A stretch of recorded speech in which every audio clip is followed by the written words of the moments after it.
Als nächstes hören wir eine Rede in Urdu und das Thema lautet Das Leben von Maulana Mubarak Ali und Maulana Ghulam Farid, die ersten Botschafter der Ahmadiyya in Deutschland. Dieser Vortrag wird gehalten von Mohammed Ilyas Munir, Imam in Köln in Deutschland.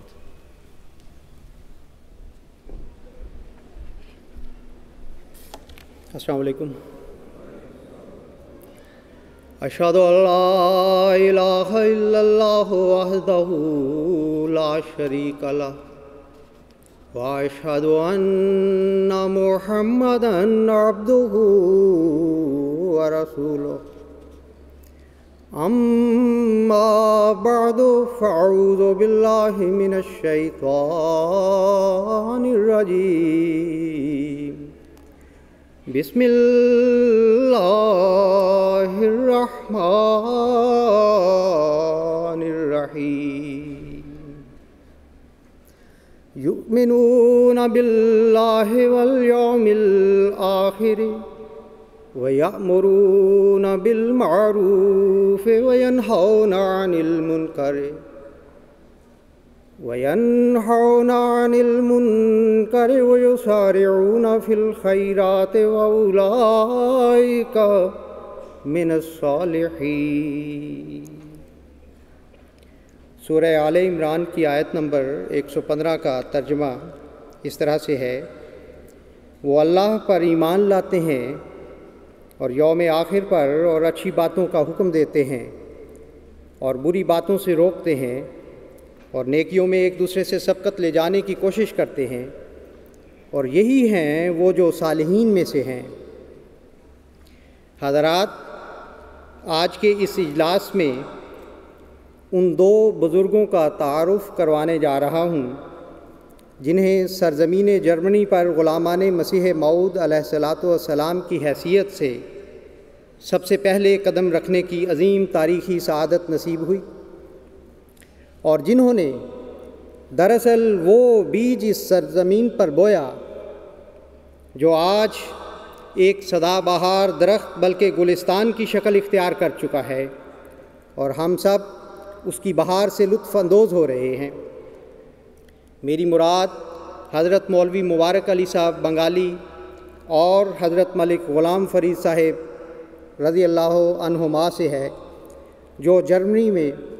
اولین مبلغین و مبشرین احمدیت تھے۔ سامعین کرام، خدا تعالیٰ اپنے ماموروں کی تائید کے لیے ہمیشہ ایسی سعید روحیں پیدا کرتا رہا ہے جو نحن انصار اللہ کا نعرہ لگاتے ہوئے اس مامور کے لیے معاون و مددگار ہو جایا کرتی ہیں۔ اسی سنت کے مطابق حضرت مسیح موعود علیہ السلام کے گرد بھی سعید فطرت اور اخلاص و فدائیت کے پیکر وجود اللہ تعالیٰ نے جمع کر دیے۔ سیدنا حضرت مسیح موعود علیہ السلام ان وجودوں کے بارے میں فرماتے ہیں، یہ سلسلہ بیت محض بامراد فراہمی طائفہ متقین یعنی تقوی شعار لوگوں کی جماعت کے جمع کرنے کے لیے ہے، تا ایسے متقیوں کا ایک بھاری گروہ دنیا پر اپنا نیک اثر ڈالے اور ان کا اتفاق اسلام کے لیے برکت و عظمت و نتائج خیر کا موجب ہو، اور وہ ببرکت کلمہ واحدہ پر متفق ہونے کے اسلام کی پاک و مقدس خدمات میں جلد کام آ سکیں۔ حضور فرماتے ہیں، میں یقین رکھتا ہوں کہ ان کے لیے کہ جو داخل سلسلہ ہو کر صبر سے منتظر رہیں گے ایسا ہی ہوگا، وہ اس گروہ کو بہت بڑھائے گا اور ہزارہ صادقین کو اس میں داخل کرے گا، وہ خود اس کی آبپاشی کرے گا اور اس کو نشو و نما دے گا، یہاں تک کہ ان کی کثرت اور برکت نظروں میں عجیب ہو جائے گی، اور وہ اس چراغ کی طرح جو اونچی جگہ رکھا جاتا ہے دنیا کی چاروں طرف روشنی کو پھیلائیں گے اور اسلامی برکات کے لیے بطور نمونہ ٹھہریں گے۔ حضرات، حضرت مسیح موعود علیہ السلام کو انہی دعاؤں کی برکت سے دلی محبوں اور اخلاص و فدائیت کے پیکر وجودوں کا وہ گروہ عطا کیا گیا جو اپنی سیرت و کردار سے تاریخ امم میں ایک درخشندہ مثال ہے۔ اس گروہ کے افراد اصحابی کالنجوم بأیہم اقتدیتم اہتدیتم کے مصداق وجود تھے، جن کے متعلق خدا نے خود عرش سے اعلان فرمایا تھا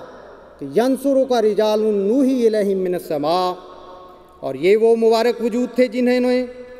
امام وقت کی آواز پر لبیک کہتے ہوئے صحابہ رسول صلی اللہ علیہ وآلہ وسلم کے عشق و وفا کی داستانیں دہرائیں اور قدم قدم پر صدق و صفا کی بے نظیر مثالیں قائم کیں۔ یہ ادا عشق و وفا کی ہم میں ایک مسیحا کی دعا سے آئی۔ انہی مخلصین اور وفاداروں میں حضرت مولوی مبارک علی صاحب بنگالی اور حضرت ملک غلام فرید صاحب بھی تھے،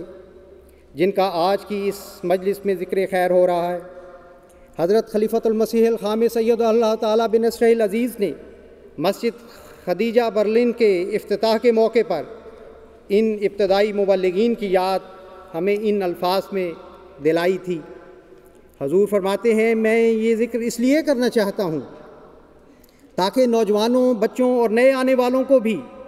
جو اس ملک میں رہ رہے ہیں یا دنیا کے کسی بھی ملک میں رہتے ہیں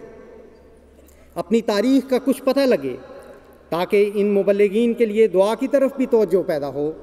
جو ہمارے ابتدائی مبلغین تھے، جنہوں نے شروع میں بڑی قربانیاں کی، جو اپنے ملکوں سے نکلے تھے اور پھر مختلف جگہوں پر رہے۔ اس زمانے میں تو وسائل بھی نہیں تھے، لیکن ان لوگوں کی احمدیت کے لیے بے لوث خدمت کا جذبہ اور انتھک محنت انہیں وسائل نہ ہونے کے باوجود ہر جگہ متعارف کروا دیتی تھی، اور سب سے بڑھ کر یہ کہ ان لوگوں کی دعاؤں کی طرف بہت توجہ تھی، اور اس وجہ سے وہ جماعت کی ترقی کے بارے میں پر امید بھی زیادہ تھے۔ حضرات، صوبہ بنگال میں حضرت اقدس مسیح موعود علیہ الصلاۃ والسلام کا پیغام آپ کی زندگی میں ہی پہنچ گیا تھا، اور 5ویں خوش نصیب بزرگ جو اہل بنگال میں سے احمدیت کی نعمت سے مالا مال ہوئے وہ حضرت مولوی خان صاحب مبارک علی صاحب بنگالی ہیں۔ آپ بنگال کے ضلع بوگرا کے دگدائر گاؤں میں جنوری سن 1881 میں پیدا ہوئے۔ ابتدائی تعلیم اپنے گاؤں میں حاصل کی اور 1905 میں BA کا امتحان پاس کرنے کے بعد تدریس کا پیشہ اختیار کیا، اور اس کے ساتھ ساتھ آپ نے اپنے چچا کی خواہش پر وکالت بھی پڑھنا شروع کی، لیکن اس دوران مولوی صاحب نے مشاہدہ کیا کہ اس پیشے میں تو جھوٹ بہت بولنا پڑتا ہے۔ اس پیشے سے آپ کا دل اچاٹ ہو گیا، چنانچہ اپنے خیر خواہ چچا کی خواہش کے باوجود وکالت کی تعلیم مکمل نہ کر سکے۔ اس کے بعد آپ کے چچا نے آپ کو ڈپٹی مجسٹریٹ لگوانے کے لیے کوشش کی، تو ایک مختصر سے انٹرویو کے بعد آپ کو یہ ملازمت مل گئی، مگر اہلیت کی شرائط پورا کرنے کے لیے دستاویزات میں آپ کی عمر غلط طور پر 24 سال لکھی گئی تھی۔ مولوی صاحب نوکری لے کر تو چلے گئے، مگر آپ کو اس خلش نے بے چین کر دیا کہ میں مجسٹریٹ ہو کر جا رہا ہوں جس نے لوگوں کو جھوٹ بولنے پر سزائیں دینی ہے، جبکہ میں تو خود جھوٹ کے سہارے یہ نوکری لے کر جا رہا ہوں۔ چنانچہ ضمیر نے اس قدر جھنجھوڑا کہ ملی ہوئی یہ اچھی خاصی نوکری چھوڑ دی اور اس سے استعفیٰ دے دیا، اور کہا کہ مجھے بیلوں کے پیچھے ہل چلانا منظور ہے بجائے اس کے کہ میں جھوٹ کے سہارے نوکری حاصل کروں۔ اس پر متعلقہ افسر نے آپ کو بلا کر اتنی اچھی نوکری چھوڑ دینے پر خوب سرزنش کی، مگر آپ نے کچھ بھی پرواہ نہ کی اور اپنی محکمہ تعلیم والی معمولی ملازمت کو جاری رکھا۔ اسی دوران سعید فطرت مولوی مبارک علی صاحب کو ایک دوست کے ذریعے ریویو آف ریلیجنز کا ایک شمارہ ملا، جسے پڑھنے کے بعد تلاش حق نے آپ کو بے قرار کر دیا۔ لائبریری میں ریویو آف ریلیجنز کے شمارے باقاعدہ آتے تھے، جن کا آپ بڑے شوق اور لگن سے مطالعہ کرنے لگے۔ اس طرح سے آپ کو حضرت مسیح موعود علیہ الصلاۃ والسلام اور جماعت کا تعارف ہوا۔ آپ کو دیکھنے والے آپ کا مذاق اڑانے لگے کہ نعوذ باللہ آپ کسی جادوگر کی کتابوں کا مطالعہ کرتے ہیں، جس پر آپ پہلے سے بھی زیادہ تحقیق میں مگن ہوتے گئے۔ اسی دوران آپ نے دیکھا کہ آپ ایک چوک میں کھڑے ہیں جہاں ایک نقشہ نمودار ہوا جو بر صغیر پاک و ہند بشمول بنگال کا تھا۔ کیا دیکھتے ہیں کہ اس نقشے پر ہندوستان کے شمال مغرب سے ایک روشنی آسمان سے اتری ہے، وہ روشنی بہت پھیلی ہوئی ہے اور آہستہ آہستہ ایک نقطے پر مرکوز ہوتی ہوئی ہندوستان کے شمال مغربی علاقے میں ایک جگہ پر جا پڑتی ہے۔